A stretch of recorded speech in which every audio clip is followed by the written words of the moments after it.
Amigos, como les hemos anunciado, el doctor Javier Villestein ya está en nuestros estudios. Y estaremos con él en el siguiente bloque. Ahora trataremos el tema de la seguridad ciudadana. ¿Es un problema nacional o es un problema local?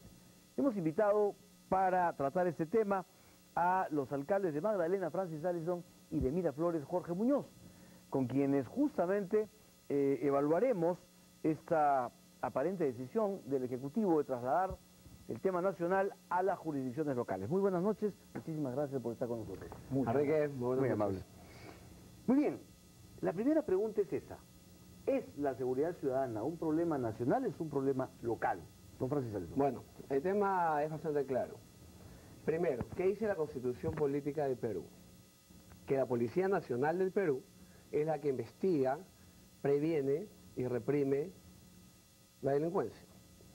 También dice la Constitución en la parte de descentralización que las municipalidades brindan el servicio de seguridad ciudadana, pero con apoyo y con cooperación de la Policía Nacional del Perú.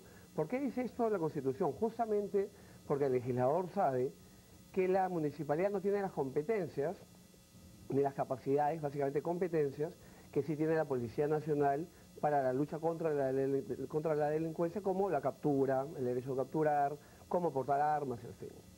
Adicionalmente a ello no debemos olvidar, Enrique, que en la campaña presidencial que llevó el presidente Humala a la presidencia, uno de los elementos fundamentales de debate en esta última elección fue justamente la inseguridad ciudadana. Y no debemos olvidar además que un gran porcentaje de los electores que se decidieron a votar por Gana Perú, por el presidente electo, lo decidieron justamente porque consideraban que el presidente, al ser un ex militar o un militar en retiro, tenía mayores capacidades y bondades para liderar la lucha contra la falta de seguridad. A eso debemos agregarle algo más, que el propio presidente, de manera voluntaria y pública, lideró al inicio de su gestión. Recordemos que el día 19 de agosto de 2011, el año pasado, a los días, digamos, de ser presidente electo, se presenta como presidente del Consejo Nacional de Seguridad Ciudadana. Y podemos recordar, por ejemplo, su mensaje a la nación cuando él dice que ningún delito contra niño o niña quedará impune en el Perú. O sea, claramente, no solamente lo dice la Constitución, sino que los peruanos elegimos al presidente Humala porque él ofreció liderar esto y también lo hizo. Entonces sí, sorprende un poco el cambio de rumbo ahora de esos últimos días, al considerarse que la seguridad ciudadana sería un tema de burgomaestres. Nosotros somos parte de la política del Estado que combate la delincuencia, o sea, engranamos en esta política, pero con seguridad la falta de seguridad ciudadana en el país es un problema nacional, es un problema de Estado, y si me permites quiero decir por qué además. ¿Por qué? Porque la delincuencia no tiene fronteras ni jurisdicciones.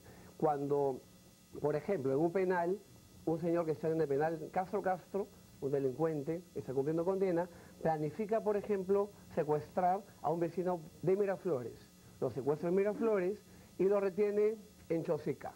Entonces podríamos decir que el alcalde de Miraflores pudo haberse enterado, pudo haber tenido un servicio de inteligencia que le informara de ese secuestro. ¿Puede el señor detectar en Chosica, por ejemplo, a su vecino secuestrado para recuperarlo y devolverle la libertad? Obviamente no. Para eso la Policía Nacional del Perú tiene la división de secuestros. Muy bien. Entonces, alcalde Muñoz, ¿cuál es su posición? Enrique, ¿Comparte usted la posición del alcalde Allison? Sí, totalmente la comparto, y creo que hay un tema de equivocación por parte del Ejecutivo con esto último que se ha dicho, que los gobiernos locales tienen la única responsabilidad con el tema de la seguridad ciudadana. Y te voy a decir por qué. El artículo 197 de la Constitución te dice, si bien es cierto, menciona que es derecho y una obligación también de las municipalidades promover la seguridad. Dice que esta seguridad se tiene que brindar con el concurso de la policía, pero de acuerdo a ley. Este artículo 197 nunca se ha reglamentado. Entonces, quiere decir que no hay una norma de desarrollo constitucional que establezca claramente las facultades que tienen las municipalidades. Y en adición hay una serie de normas que están claramente fijadas, donde las facultades para portar armas, para detener, para iniciar procesos investigatorios son de la Policía Nacional. Quiere decir esto que es una responsabilidad del Ministerio del Interior. Y no es una responsabilidad que esté en cabeza de las municipalidades. ¿Qué tendría que pasar? Primero tendría que reglamentarse el artículo 197 de la Constitución, tendrían que darse otras normas que además le den un golpe de timón al tema, y tendría que generarse una verdadera transferencia de recursos, porque si no estaríamos frente a una situación muy similar a la que sucedió con el tema de la educación. Acuérdate que en algún momento se transfirieron de manera también experimental ciertas competencias, pero lo único que se hizo, porque no se normó esto, no hubo reales facultades transferidas, hubo una duplicidad de trabajos o de facultades, vamos a decirlo así. Estarían haciendo lo mismo. Y hay otra cosa más, no hay recursos transferidos. Es desigual pensar en una municipalidad altoandina que pensar en una municipalidad de urbana capitalina. Inclusive de las 42 municipalidades distritales, tú vas a encontrar diferencias económicas entre ellas. Entonces creo que hay un error ahí. Y ahí también hay un tema que yo recuerdo, y Francis creo que también estuvo presente en esa reunión, cuando el ministro Valdés asumió la responsabilidad del Ministerio del Interior, él comentó que había dinero que venía del gobierno anterior que no se había gastado, habían saldos de balance, y que se podían gastar y que se iban a poner a disposición de la seguridad ciudadana. Nada de esto se ha hecho hasta la fecha. Entonces, no solamente no hay una verdadera visión clara, además de facultades legales, sino que no hay tampoco una transferencia de dinero. Entonces, ¿de qué podemos estar hablando? Creo que hay un error craso ahí que, lejos de ayudar, podría generar problemas muy serios. Muy bien. Entonces, estamos de acuerdo que es un problema nacional. Es un problema nacional. Esto se resuelve con aprobar, como ha dicho el presidente, los 70 proyectos de ley que salieron de una comisión de seguridad ciudadana en el Congreso. Antes de responder eso, quisiera agregar algo más a la respuesta anterior. No solamente la Constitución dice que esa es una labor básicamente policial, sino que además dice expresamente que el jefe supremo de las Fuerzas Armadas y de la Policía Nacional del Perú es justamente el presidente de la República, con lo cual queda claro que estamos hablando de un tema nacional, de un tema de Estado. El tema de las leyes, creo que si hay algo que debemos proscribir, eliminar de nuestras mentes de inmediato, es pensar que con las leyes se elimina la falta de seguridad ciudadana. Por ejemplo, hace pocas semanas terminó la vigencia de una norma que tuvo un periodo corto, que era una amnistía para aquellos que tenían armas ilegales las puedan entregar. Se calcula que en el Perú hay 180.000 armas ilegales. ¿Sabes cuántas armas se entregaron con esta amnistía? 2.500. Es decir, no se llegó ni siquiera al 2%.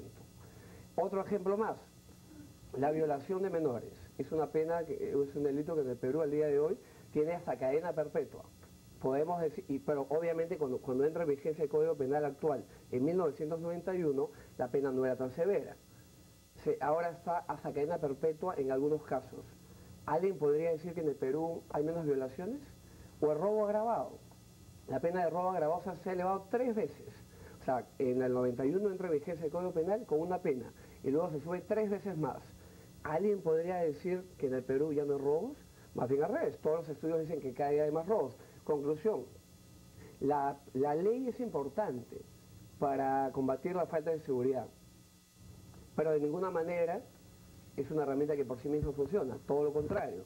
Tiene que estar una vez más insertada en políticas de Estado que combatan la delincuencia, la cual evidentemente todas las autoridades involucradas tenemos que ser parte de un engranaje más general. Alcalde Muñoz, esa pregunta y también otra adicional. ¿Qué función le corresponde a los alcaldes? Mira, yo te digo, respecto de la pregunta, si esto podría solucionarse con la aprobación de 70 normas. Definitivamente las normas tienen una importancia, pero no es el todo. Hay otras cosas más que hacer, ¿no? Pero la pregunta que tú nos haces, Enrique, creo que tiene una respuesta muy clara. Gino Costa, exministro del Interior, tuvo una idea interesante de preparar 10 proyectos de ley. En algún momento él se cuestionó si estos eran temas que debían ser propuestos al Congreso y los propuso al Congreso. Hace tiempo, hace más de un año, estos 10 proyectos de ley, que son muy buenos y muy positivos, están dando vueltas. No han podido aprobar 10 proyectos, mucho menos van a poder aprobar 70 normas que son las que se han mencionado. Entonces, creo que por ahí no está la cosa pasa por un tema de voluntad política, pasa por un verdadero liderazgo. El liderazgo no se genera por el solo hecho de decir yo voy a liderar el CONASEC, sino que verdaderamente hay que liderarlo y hay que comenzar a generar reformas.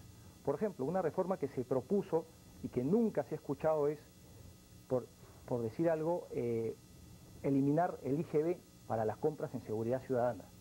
Porque el Estado compra para tener seguridad ciudadana y tiene que pagar 19% aquí al Estado. Entonces, no compra bien como debería comprar. ¿Qué le corresponde a los alcaldes?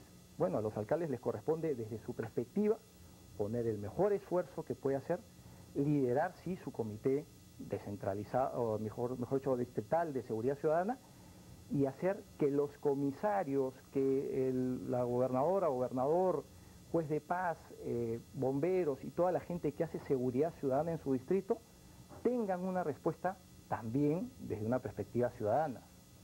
Pero eso no es un tema nacional. El tema nacional tiene que abarcar a todo el país. Y ahí es donde se está fallando, porque de verdad que no se está teniendo un verdadero liderazgo. ¿Cómo puede ser posible que la vida de los ministros del Interior en la cartera sea de un promedio de 7, 8 meses? ¿Qué política, y eso usted generoso, ¿no? ¿Qué política pública se puede hacer al respecto? Ninguna, porque viene uno, viene otro. Mira, yo tengo una anécdota muy clara. Muy pequeñita. Mañana me reúno con el ministro del Interior, pero ¿tú sabes cuánto me ha costado poderme reunir con el ministro del Interior? He tenido 3 reuniones pactadas y cuando iba a ir a las reuniones me cambiaban de ministro. Me cambiaban de ministro. Claro, yo quiero agregar algo. Para finalizar. Que hayan 70 leyes, más bien denota, perdónenme, falta de seriedad. Porque la labor legislativa no es un tema de cantidad, sino más bien un tema de calidad. Efectivamente, con 4 o 5 normas buenas, base sobra. Y ya terminando, uno de los temas fundamentales en esta labor, ya que los alcaldes sí venimos trabajando, casi todos vienen trabajando, haciendo grandes esfuerzos en ese tema, pero de nada sirven los esfuerzos municipales si no fortalecemos la Policía Nacional de Perú, el Ministerio Público y el Poder Judicial, que finalmente son los encargados, y algo más, el INPE, es una institución muy vinculada al manejo y al cambio y a la lucha contra la inseguridad ciudadana, porque depende del INPE justamente la posible rehabilitación o no de alguno de los condenados. Se nos ha quedado un tema, pero los vamos a invitar para poder tocar el texto con mucha amplitud, porque es muy complicado y muy complejo, es el de la relación entre la policía y el serenazgo. Ustedes tienen serenazgo y entonces ese tema lamentablemente nos va a quedar para otra ocasión. Muchísimas gracias, don Jorge Muñoz, por su presencia. Gracias. Don Francis Allison, muchas gracias a usted también por su participación en este programa. Vamos a ir a una pausa, amigos, y volvemos para hablar con Javier Villestein.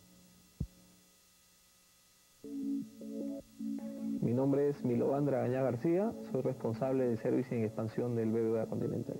Antes, nada, tenías que esperar fin de mes para que te lleguen tus estados de cuenta y tú puedas identificar los consumos que hayas hecho. Entonces tú recién al final del mes podías identificar y decías, oye, esto no lo he hecho yo, oye, esto no lo he comprado yo, o este retiro no lo he hecho yo, es decir, ¿de dónde sale esto? Ante todo eso, se creó este servicio de alertas, SMS o alertas, mensaje de texto. No necesitas tener un teléfono ni postpago, ni con internet, ni con nada. Me paso la tarjeta, ya me está llegando el mensaje que me dice, usted acaba de utilizar tal fecha, tal hora, en tal estación, tal monto. No tienes que estar esperando hasta el fin de mes para estar viendo lo que has utilizado, y ahí están los dos temas, seguridad y el control. Es decir, ya sabes que estás controlando. A mí me sirve un montón, ¿eh?